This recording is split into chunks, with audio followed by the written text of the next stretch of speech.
First of all, the main artery going in and out of the city, but second, the fact that we find the local ruler, sometimes called the king in the Bible, that would be sitting at the city gate, his council, all kinds of judiciary protocols were carried out here at the gate. Obviously trade, commerce. So this is basically the town square right here at the city gate. Now, as pointed out in the movie, we're talking about multiple layers, one on top of the other. And this is a very good place to start. If you look out this way, just below that railing, you see the original city gate dating back to the time of the judges, the time of Moses. Okay, remember the spies that were sent out to scout the land? This is what they saw, okay? Later, after the Israelites captured the city, they buried all of that up, and a new gate was built on top. This one over here, which dates back about 3,000 years to the day and age of King Solomon. It's not every day that you get to see and even touch fragments of gate. You're actually leaning against that from the time of King Solomon. Just imagine, King Solomon's masons actually put these stones together, and this was the main road going in and out of that city. Wow. One other point that I want to point out is this water trough that you see down there. Next time you celebrate Christmas and you think about baby Jesus lying in a wooden manger, you better think again.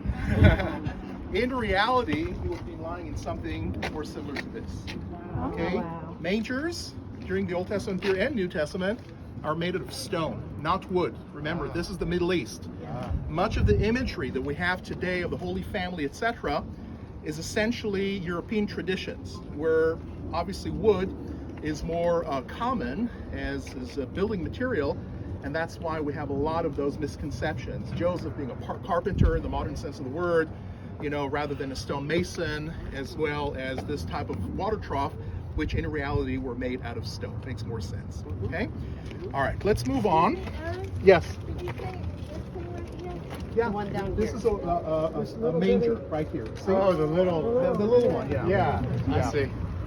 So dozens of these have been found scattered all over the place. Given the fact that this was also a military base in ancient times, where they kept war horses.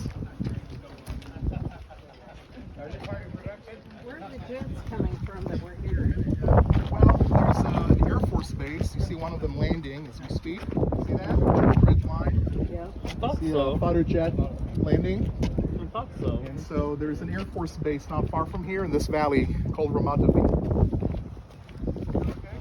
I heard that some of King's tours he'd go on a military base. What's that? Some of his previous tours have got entrance on a I military believe base. there's one scheduled also this time. And it's going to happen on the last day, I believe. What's the validity you got Israeli IDF has some of your ships and underground facilities Yeah, they do. with pilots staying on? They do. In fact, Ramat David Is that the is one? exactly that. They have underground silos where the planes are at, and typically you don't see anything on the surface except for the runways. Pilots on Yeah. ready to go. Yeah, yeah. Okay, so check out this double wall. So about 3,000 years ago, this is called an encasement wall. You remember the story about Rahab, Jericho? Yes. It says that her house was in the wall. wall. In fact, this was a very typical wall to that time period, and you see that it's a double wall. So there's the outer face of the wall on the other side. The inner face is closer by to where we're standing, and in between there were chambers and rooms which were used for storage, sometimes even for habitation, especially the poor population sometimes would be dwelling in these places. Now this side has been extensively excavated in the past, starting in the early history. One of the most famous of expeditions that came here were members of the University of Chicago. Anyone from Chicago? Well, we that as they were excavating, the students were eating dates, and they threw the pits on the ground. There you have it. You have all these palm trees that are the result of that. Huh. That's funny.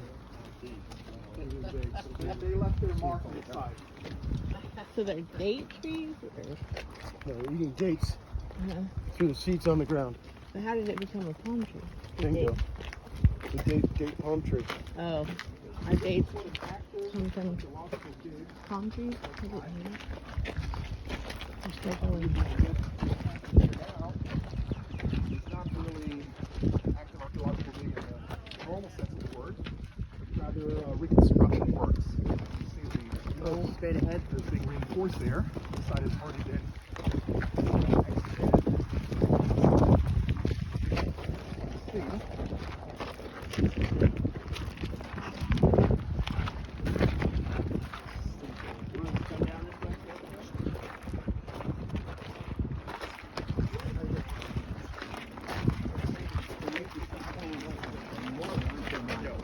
saying that this is a good example of illustration. This is the type of house Out of limestone. yeah, because they spied the entire country. Not just Jericho. Not just Jericho. Yeah. There were two types of spies. There were the spies that were sent out by Moses in the desert, and there were the other spies that went into the house of Rahab, you remember later on, with Jericho. Okay. These are two different stories. Yeah. Okay, so this structure over here is from about 3,000 years ago. It belonged to the kings of ancient Israel, namely King Solomon, as well as King Ahab, who was also mentioned several times in the Old Testament. Now we're told that both of these kings had very powerful armies, and especially King Ahab had a sizable force of chariots, iron chariots, that he would use occasionally in his wars against the neighboring kingdoms around him. In fact, there's an historical document that describes how he contributed to the battlefield one time. He was part of a larger coalition of kings, over 2,000 chariots. It would be just like throwing into the battlefield 2,000 modern-day tanks, okay? So he was very powerful when he came to his military might, and this is a very, very good example as to stables at the time. We're now in a service aisle.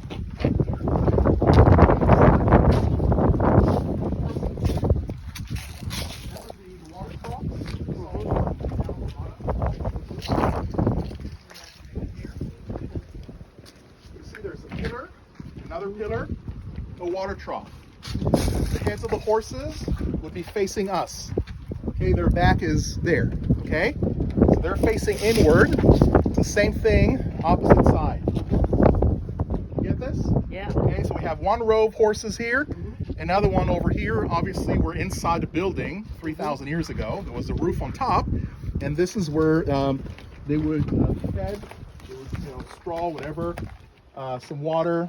And these were the royal horses that were used in battles and, engagements, military engagements back in the day. The irony, or tragedy rather, in the story of Ahab, that he died on a war chariot.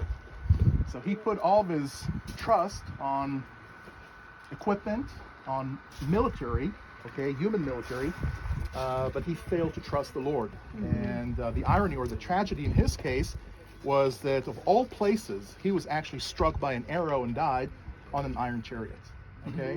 I mean, that arrow found its mark, well, accidentally or not, right in between the plates, the armor, and basically struck him dead right there. Yes? Unless there's springs here, all the water is hauled up from down below somewhere. The water source is a different story. The water source is not here. There's a spring here, but it's at the foot of the hill. Okay, so the springs are usually the foot. They're never on top of the hills. They're hauling it up. Yeah. Okay, let's go further up. Who is doing this dig? And what are they digging? My guess, I don't know. This is very recent. My guess, if I have to guess, is that it's not really an archaeological dig, but rather a reconstruction.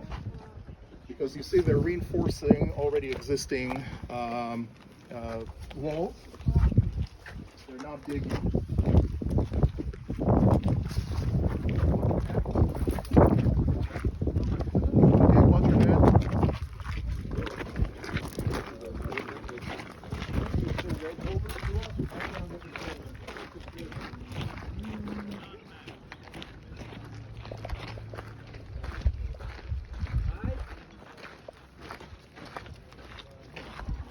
Right at the top.